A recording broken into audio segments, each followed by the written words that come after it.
står her i dag ude foran moskeen i slutningen af ramadan, og vi skal høre muslimerne, hvorfor de går ind i moskeen for at give almisse til de fattige. Hej, må vi lige spørge dig om noget? Ja. Hvorfor giver du almisse til de fattige? Hvorfor vi skal give penge til de fattige? Ja. Zakat, vi kalder det zakat.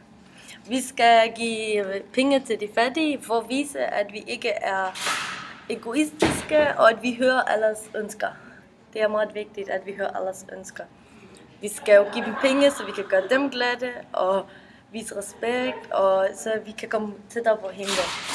Stop. Så laver vi himlen. Hvad er almissen? Ifølge islam er det Gud, som tildeler lykke og velstand. Og det her, det anerkender muslimerne så ved at vise en form for social ansvarlighed og give en del af deres formue til et velgørende formål.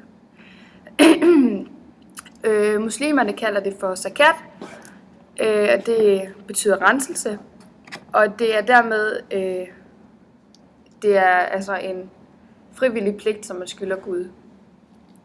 Yes. Den betales, som vi også hørte før, i slutningen af ramadan, og i Danmark der kan man så sende beløbet direkte til trængende i ens hjemland. Eller man kan støtte en velgørende organisation her i Danmark eller i sit hjemland. Og zakat, det går så gennem, som vi også så før, moskeen eller imam. Og det ligger på omkring 2,5%, og det så ikke er ens lønindtægt, men af den formue, man sådan har sparet op i løbet af et år, og det er så minus bil og hus. Og den har en bundgrænse på ca. 10.000 kroner, og i Danmark betyder det så, at zakat oftest ligger under 1.000 kroner. Hej. Hej.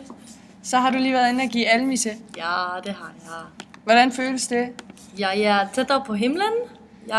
Det er derfor, vi gør det. Jeg er tættere på himlen, og vi skal give penge til de fattige, fordi vi skal gøre dem glade, og vi skal vise vores respekt til dem. Det er alles ord, og det er det, vi skal. Vi skal hjælpe dem, der ikke har alt. Og jeg er tættere på himlen nu, så vi skal hjælpe de fattige. Okay, tak for det.